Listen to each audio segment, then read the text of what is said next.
Hello and welcome to another episode of Tales from a Professional Nerd. My name is BryanCPSteele and I will be your nerd today and every other day that you watch one of my silly little shows. Alright folks, it's time. I know I took last week off because I had Adepticon. Well, today we're going to talk about Adepticon. But let's go ahead and run through the 2 weeks in Bryan. Last week actually was pretty tame because aside from playing in my wife's D&D game last Sunday, I guess 2 Sundays ago, which we had a blast. There's a bunch of cave fights and shriekers, and it's cool. I'm loving that she's doing so much cool research on like Underdark monsters and encounters that we don't know that it's been a long time, if ever, that I've ever encountered a neutral Galeb Dur. So it was this big rock dude that we had to talk to and got directions from. It was neat. She's doing a really good job, and it makes me very happy, and I'm glad that she's enjoying being a DM. Aside from that, it's been pretty much all full steam ahead on work and some painting. I picked up a painting commission, painting a slew of cool goblins for a local guy that I actually need to, I think this weekend I'm probably going to smash out most of those. But aside from that, everything else has been work. Let's see. Week in Bryan work-wise. Warzone, full speed ahead. We'll talk about that greatly in the Adepticon, because that's what I was at Adepticon for. So when we get into the Adepticon readout, I'll explain more about that. But it's been a lot of tweaking and adjusting and getting things ready for the next wave of playtesting, deciding what our backer levels are going to be for the Kickstarter that starts in May. Craziness, just craziness in all the best ways. I finished up a bunch of... So, I had mentioned before that I've been doing like monthly monster write-ups for Dungeon in a Box, or rather their Skinny Mini division. This month I got to do, instead of 5 monsters or 6 monsters, it was 6 unique terrain pieces. Basically like one of them was like a hearth that had a bunch of special things around it. One was like an anvil that was on a tree stump. Just really interesting stuff that I got to come up with cool like gameplay rules for including in your world. So that was a lot of fun. I did the final tweaks on an Everyday Heroes convention scenario. I don't know if I can talk about the license involved yet, so I won't. But I get the impression they're probably going to be playing that at Gen Con, I assume. And then most of my regular work, honestly, has been with an as yet to be announced Evil Genius Games product that I hope to be able to talk more about openly soon, because it is super, super, super rad. But I'm under like a bazillion NDAs, so I can't talk about the specifics. But I'm very happy on the project, and I'm really enjoying the work as well, if that makes any sense. But it has kept me very, very busy. Not even just including the fact that I was gone for most of the week last week at Adepticon, but like even on a regular work day, I've been pushing the keys quite often and quite late. And then of course I've got my Shadowrun novel that one of these days when I don't have any painting to do, I'll probably take like a full day on a weekend and just really blind her in. I've got all year to finish it, but it would be nice to make consistent headway rather than just kind of little random boop, boop, boop, boop, boop, here and there. But overall, just a busy boy. I just been a busy boy. personal, I got back to being on a more stricter version of the low carb situation to try and lose some of this weight. I've got a doctor's appointment tomorrow, but that is more for me. The weight loss is it is something that I've decided it's not just for my health. It's gonna sound super vain. There's a very good chance that here within the next 6-8 months, I am probably going to be on a relatively high profile stream with some pretty important people. So I kind of would like to maybe try and look my best if I can. Maybe fit into some decent character cosplay if that's something that the client calls for. Either way, I'm trying to get back to it. Let's see, what else? Games I've played, it was really just, like I said, it was kind of a blur because Adepticon smashed right in the middle of it. This week, this episode is the last episode that you can get into the comment raffle. That is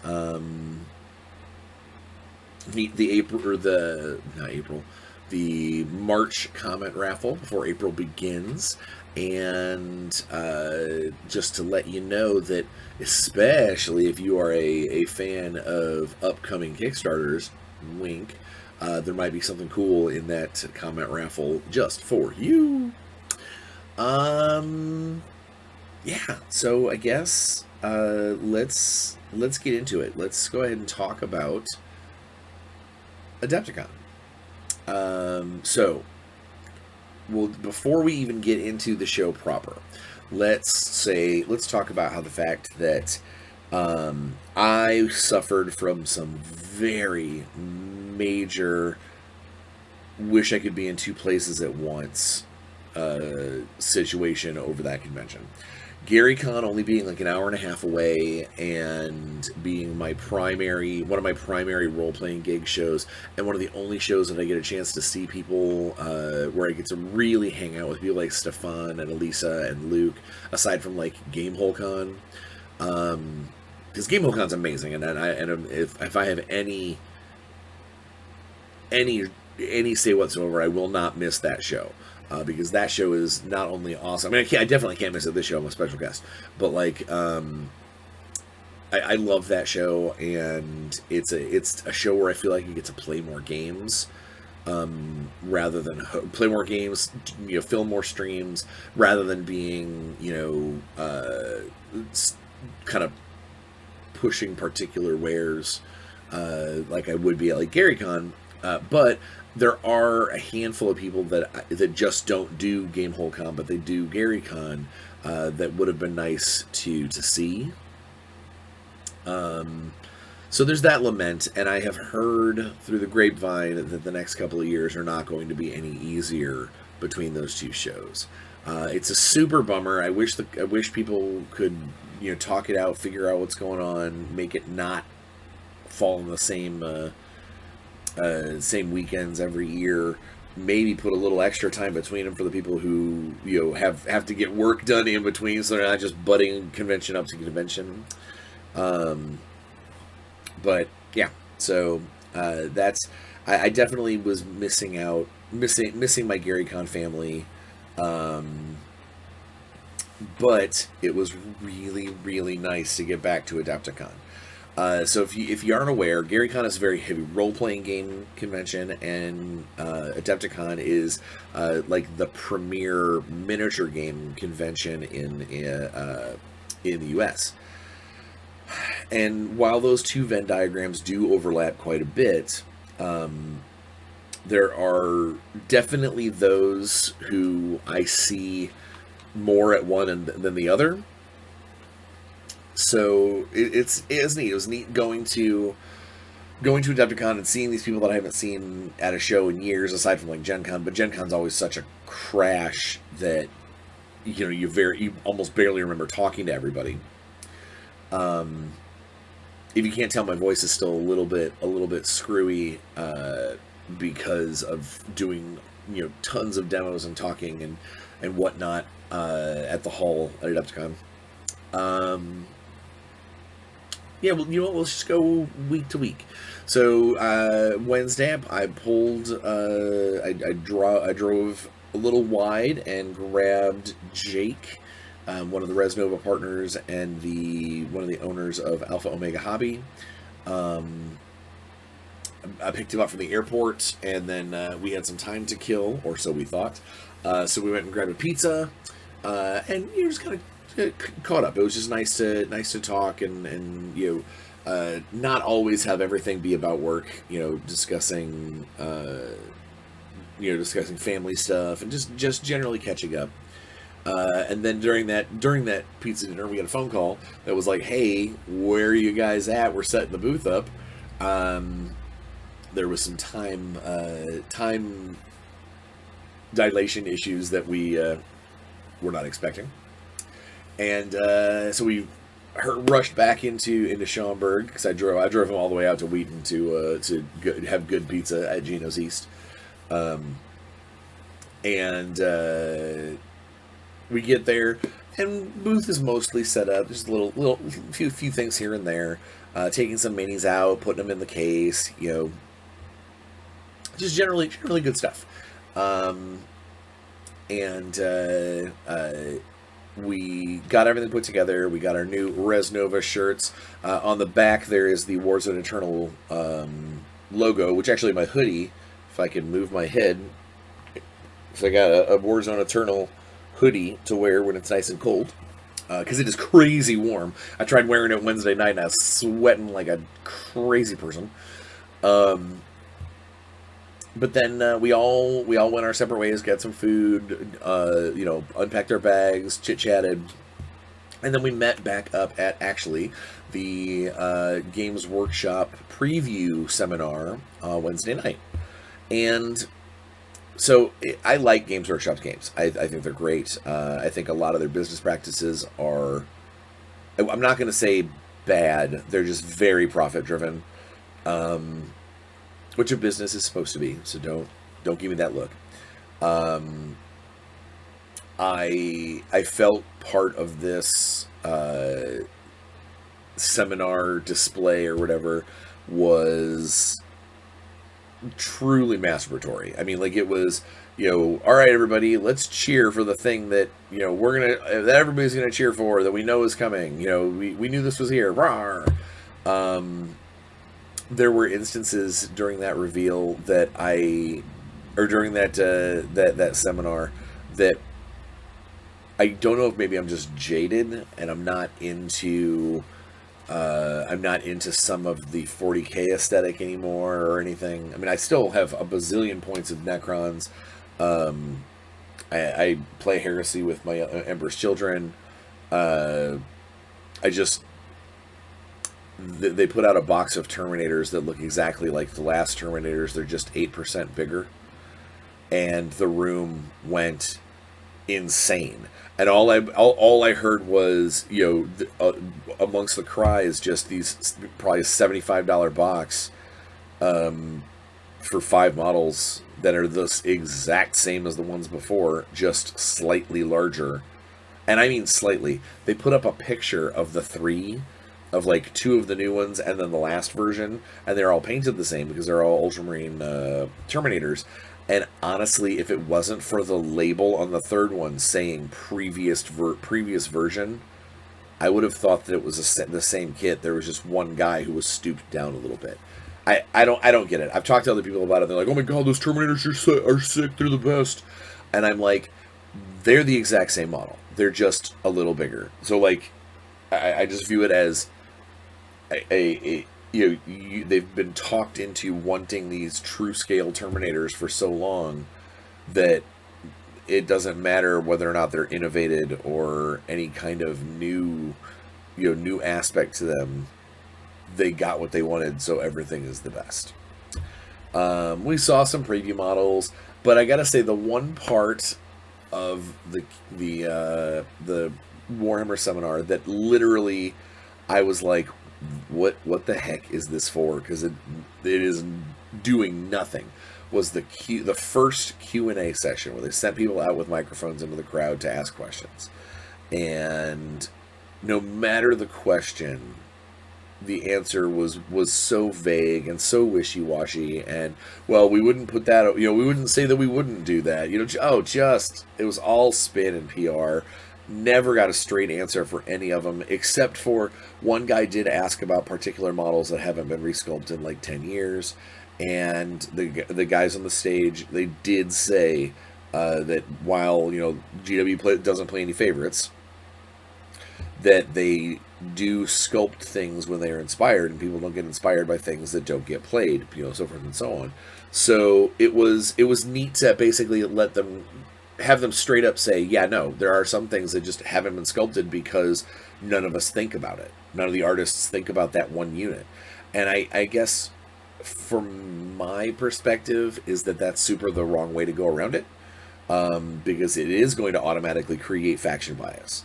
The more someone plays something, the more attention it gets paid to. The more attention it gets paid to, the more likely the artists are going to get psyched about making something new for them, so forth and so on, rather than ever patching the holes that they're missing, or going back and fixing, or changing the things that or resculpting things and stuff that they should.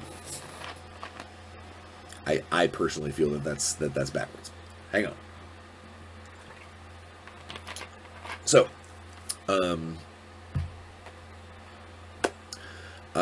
That was Wednesday night. Thursday was the first day of the show, and we were so pleasantly surprised by the number of people that came to the booth, looking at the models in the case, looking at my demo painted models, which are not my best work, but they were at least, passable for decent tabletop models. We did a bunch of demos, did a couple of demos that were long. So normally when I do a demo, I like to maybe run through 5-6 activations, maybe one full turn, and then go, okay, now that's the game, and then, let me show you your stuff. We played through actually a couple of full games in the demos, just because the players that were there were psyched and there wasn't anyone like waiting to get in. It was good. I don't have another adjective. I could go down the line of all the positivities, but overall it was just a really, really good experience, and that pretty much was our Thursday through Saturday was just demo, talk to people about the factions, show them the minis, give them a sticker, and get them to hop on the Kickstarter landing page. It was awesome. That first day, Rick brought I think he said 100, maybe 150 Venusian Rangers to give away for people, the first people who signed up while they were standing there, and they went fast. So we added, I think by the end of the show, we probably added 250 people altogether to the Kickstarter landing page, which is awesome. That's great publicity. It's great. The show was a success.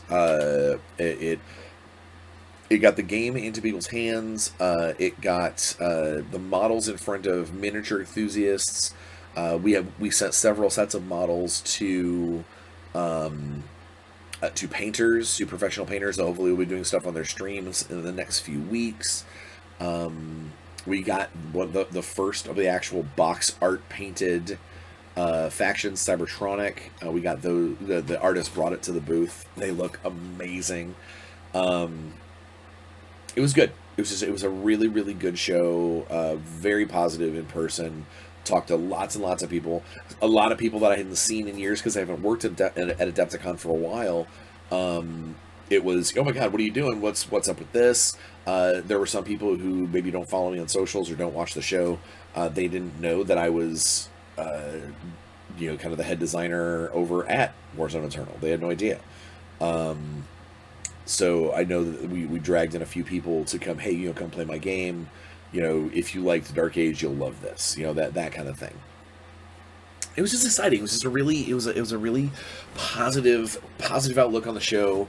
It made me feel really good about our product, and this is all just in person. We're gonna talk about the other element here in a minute. In one instance, so doing a demo for people, the best thing that can happen from a designer standpoint is you start to show them how the game plays, and in just a few minutes, it's intuitive enough that they can grab it and run with it and basically run the thing themselves.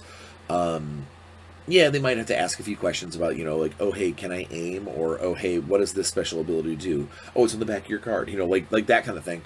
But aside from that, there was one guy who showed his girlfriend and another bystander how to play after maybe 5 minutes of me talking to them about how the system works.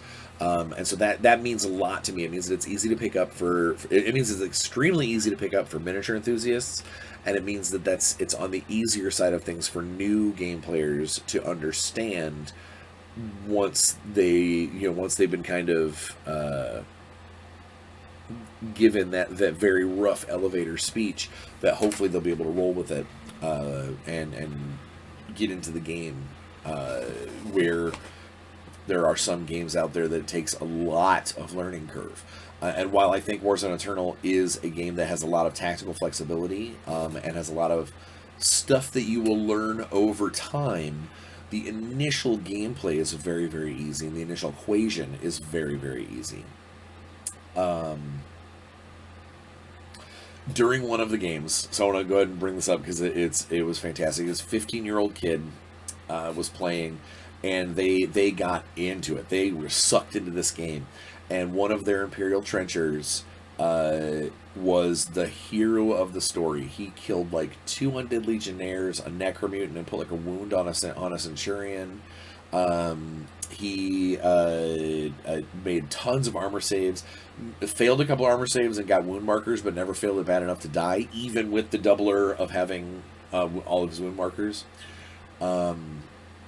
And that very last turn, he's getting ready to try and let's go for the gusto, and he tried to make an end run for the objective and ended up getting cut down.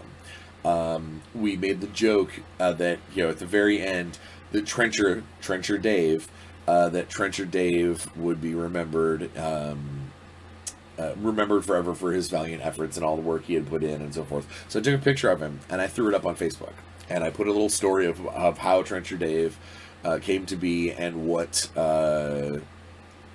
he accomplished in his short time. And I think at last that threads up to like 75 comments, and a lot of them are just people going, "I salute Trencher Dave. Trencher Dave, you were one of the best of us. Say his name. I mean, it's I love when communities come together under weird circumstances. So from me to you to the kid who played him to everyone else out there, Trencher Dave, you're a damn hero, and you helped make the Warzone Eternal Facebook page a lot of fun for those couple of Adepticon days. Speaking of the Facebook page, so I mentioned that the convention itself was really, really good. It's very positive, very awesome. In the past, Facebook has been rough terrain, we'll put it at. Just difficult to traverse sometimes, getting around certain people's opinions, certain people demanding that miniatures or concepts be the same as they were 30 years ago. Or my favorite is, this weapon doesn't look like, or this weapon shouldn't be on this model because sci-fi. I mean, it is what it is, and there's been some of that, but for the most part, the Warzone Eternal Facebook group has been really positive, and Adepticon brought out even more of that positivity. I mean, it was staggering how many good comments, how many people were like, "Oh my God, these models look great! Oh my God, can we see some video being played?" You know, there was one particular fan. There's one particular player. His name's Carl. I think his name's Carl. Maybe Carlson, but I know it's Carl. He came to the booth several times, and he asked a lot of questions. He got a demo in. He watched some other other people demoing. He took a bunch of pictures, and then went back to the Facebook group and reported. While some of the things that he reported on weren't exactly what we said, it's fine. You know, the majority of what he wrote got people talking, got people thinking, and it got people understanding the direction that we're going. Plus the pictures of some of the miniatures you took, you know, a lot of people were very happy to see those. But it was, I think it was Friday night. I think it was Friday night that went to bed and I saw that Carl had uploaded like 40 some odd pictures of the miniatures we had on display. And for those people who were around for the first attempt at launching this project, we got a lot of flack for the miniatures the first time around. Unnecessary in some cases, but sure, you know. But there was a lot of it. There was a lot of negativity that was being spread around because of it. And so when I went to bed and I saw that he had just posted up this thread filled with miniature pictures, I was like, okay, that's gonna be ugly in the morning, but I'm not gonna do it before bed. So I go to bed and I wake up in the morning and I look at it and it's got like 60 comments. And I'm like, oh no, you know, that's not great. And I open it up and 99% of those comments were wonderfully positive. Oh my God, these look so much better. I'm so glad you took the year off to clean up your sculpts. You know, these are amazing, you know, but I mean, like, it was people going, I was only going to get this faction, but having now seen what your blitzers look like, I'm getting Bauhaus. You know, like, it was an eye-opener that was really the first time that I knew that Alex and Heroic Signatures, the owner of the license, that they did the right thing by waiting. That it was really, that's where it truly sank in, and I went, no, we have a much stronger product, a much more beautiful product, and more importantly, one that's going to hopefully do well enough to make sure that it gets a little bit of a retail footing, and that it will become a even better product than it was going to be before. And that thread was staggering. I mean, like, just like jaw open. And the thing is, I've mentioned this before, I mentioned this to a couple other people, is that some of the people making these comments, I remember their names from a year ago when they had some very not nice things to say about us as a company, the plan that we're going forward with, our version of the game, the models. You know, they had a lot of kind of unfriendly things to say. And then I go back and I'd see that name and go, oh, no, please don't. And I'd read it. And it's someone going, I've never been so glad to be wrong. This looks awesome. Tell us about gameplay. I mean, like, just amazing. So much positivity coming out of that Facebook group. Even with the occasional, you know, like, oh, I don't like this shoulder pad, or oh, why did you change the hoses that come out of the guy's head? Whatever. You know, those little tiny, you know, hand raise, hey, I've got a problem, but it's super minor. That's fine. It got washed away by this deluge of positive energy coming out of the fans, and coming out of fans that used to be, some of those fans used to be negative. They used to be naysayers. I'd see their names and I'd go, oh, all right, what are they doing now? Now I'm seeing these guys and they're happy to be on this page. They're happy to be part of the project. We're so close. We're only, 5 weeks away from the Kickstarter, and there are so many more people that I would have never believed would be in our corner, that are not only in our corner, but they're you know, someone will jump on there and say something, you know, ignorant about the project, and some of these fans will come out swinging.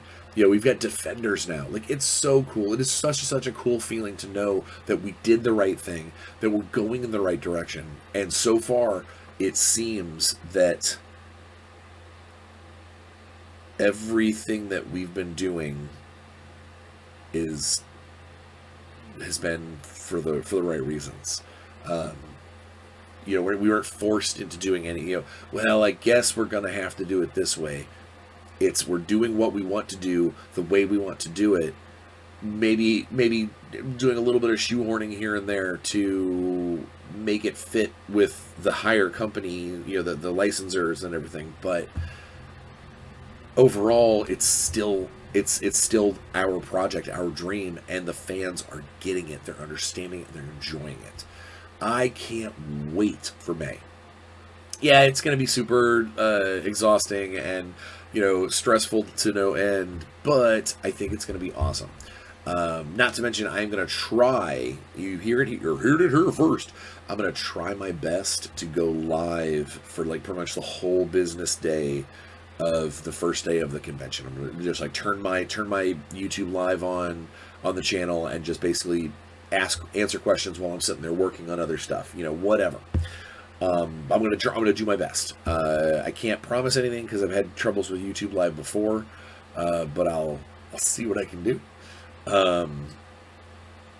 Yeah. So that was pretty much the Adepticon, our Adepticon in a nutshell, minus a bunch of other cool stuff. So now that I got the Warzone stuff out of the way, because that was pretty much that was my show.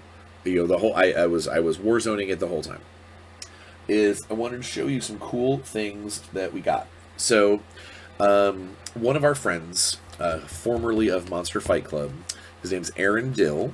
Whoa! I just dropped his business card.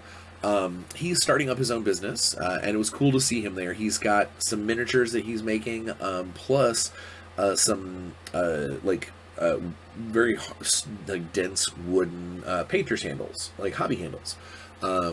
They're very cheap. I think he's like $5 a piece.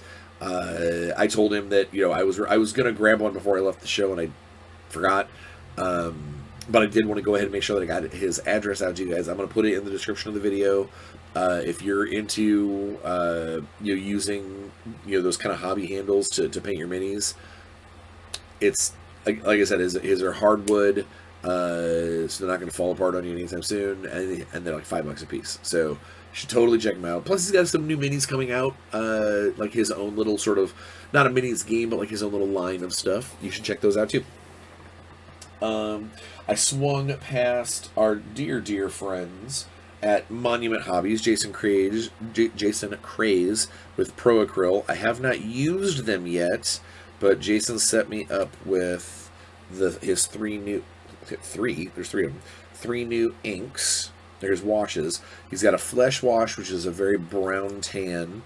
He's got a black wash, which I've heard is very, very strong, but it's awesome.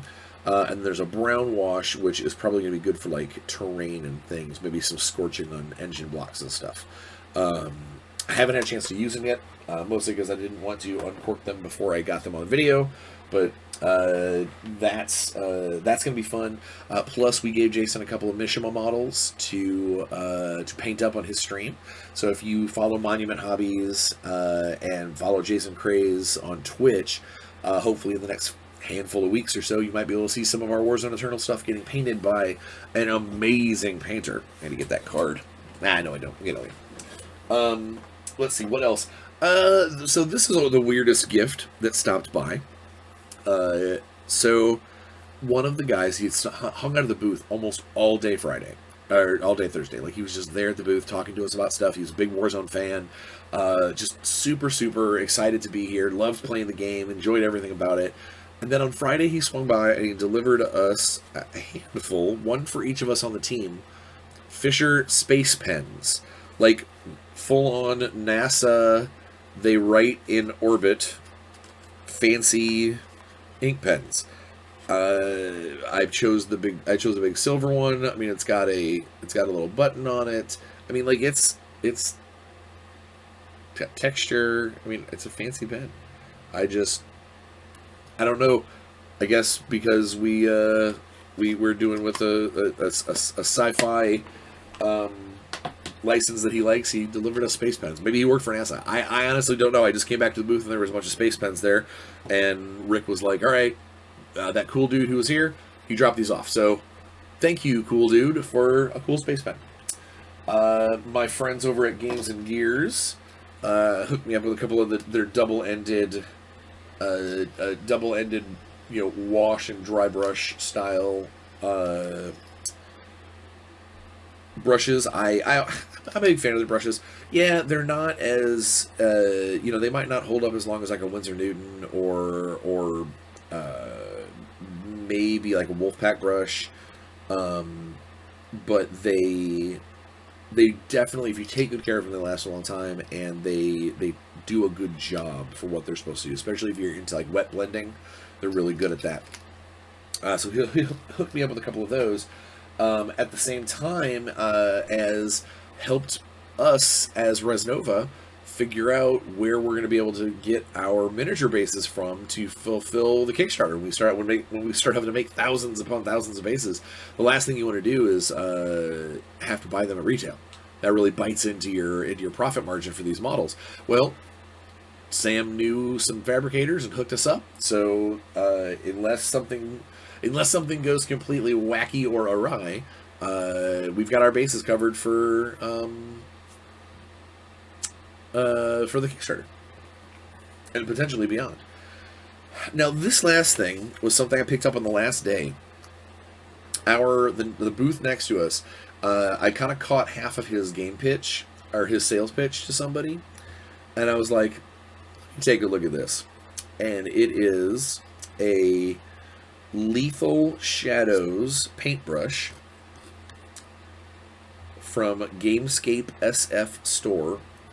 I'll put I will definitely put the address in the description. But it's a heavy metallic brush that's got a little thing on the back that lets you tell you what bristles you're putting in it, because it is. There's a screw in there. I want to make sure I don't lose. It is actually a kit that lets you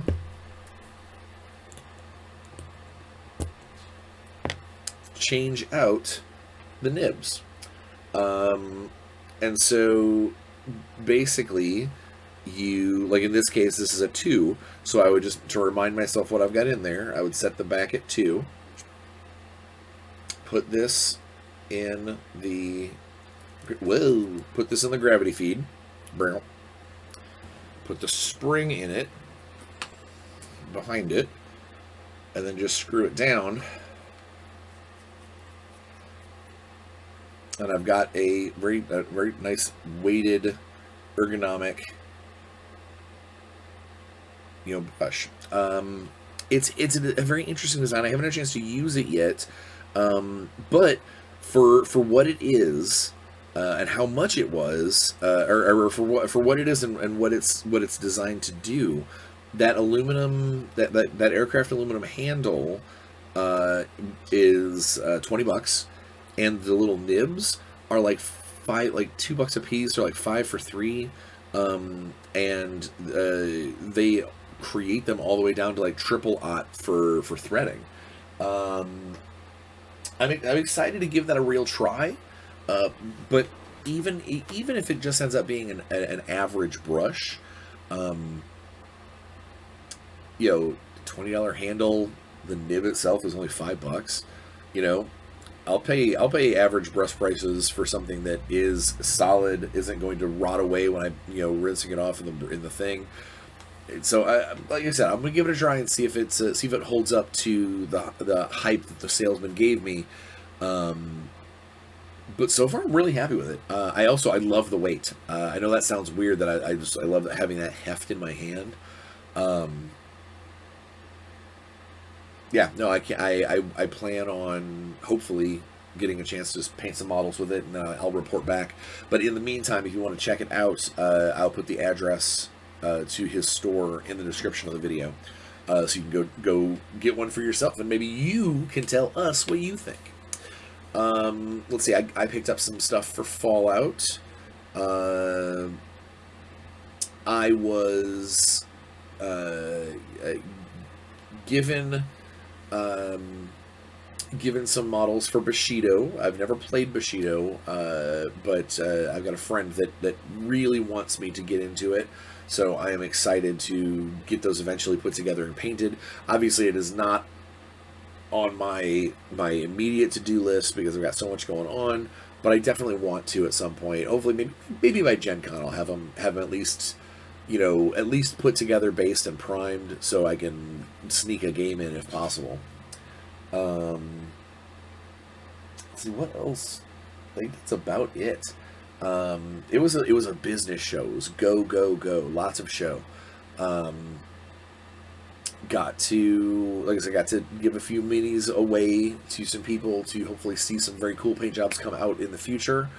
And it is, the four of us at Resnova, we sat down, we really kind of discussed what kind of backer levels we want to see in the Kickstarter.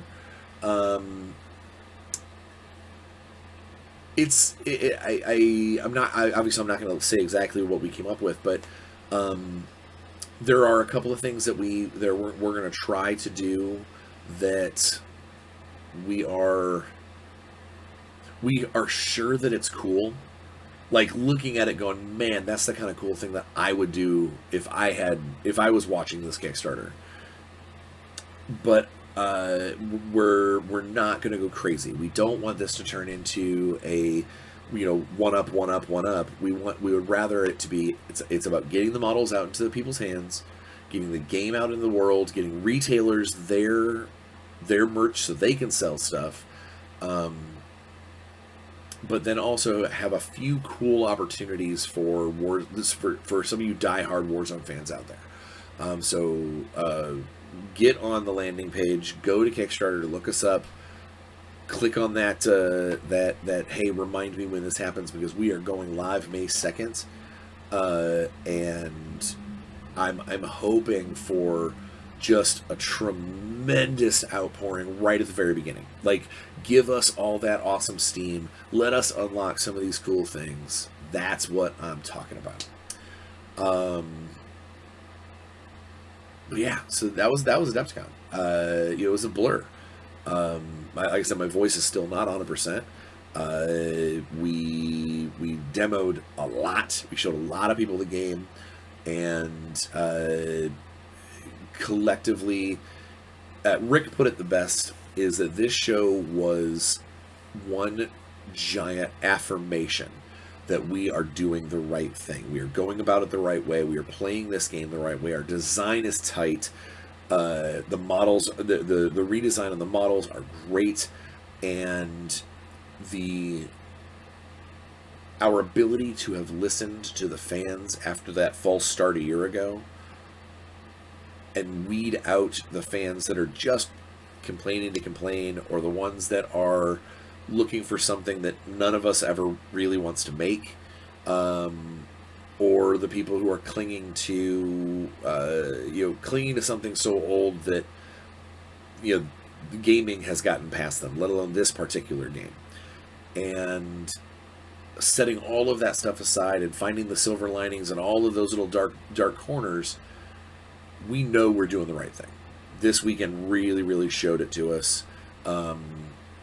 While I can hope for an amazing stream of income, like what Catalyst got for their Mercenaries Kickstarter this weekend, I feel I'm going to be pleasantly surprised that this is going to go very, very well. And over the next month, expect a lot of chit chats about it. I'm going to be bringing it up all over the place. I think next week, now that we've actually run through what's going to be in all of the starter boxes, and we've said, we showed people them. I think next week I'm going to devote an episode completely to Warzone Eternal, specifically talking about the units that are going to be available in the first wave. In those starter faction boxes, basically what you're going to be expecting to see as your base base pledge, or your base faction pledge. And who knows? Maybe I can get a little get permission to give you a little sneak peek of something cooler that's coming around the corner. But yeah, so that's where it was. Adepticon was a great show. It was awesome. I hope it doesn't fall on the same weekend as GaryCon again next year. Knowing some of the stuff that I've got coming in the role-playing game sphere, I might be needed at that show. I might be needed at both shows. I might have to do a split shift this next year. Whatever the case may be, it was awesome being back out in the trenches, no pun intended. And if you stopped by the booth, I hope that you got the demo you were looking for. I hope you saw the models you were looking for. I hope that we were kind and welcoming to you as a player, and that you zapped the little box to send you to the Warzone Eternal Facebook landing, or not Facebook landing, Kickstarter landing page. And in the meantime, go to Warzone Eternal on Kickstarter. Sign up on the landing page. Go to Warzone Eternal on Facebook. Get into the groups. You can be part of the conversation. Yeah. All here on out, it is full steam ahead. We are rocking it. So, from me to you, stay safe. Get vaccinated. Wear a mask if you had to. Hydrate. Leave every room you enter just a little happier than when you got there. But all these things don't matter if you don't play some games. Take it easy, guys.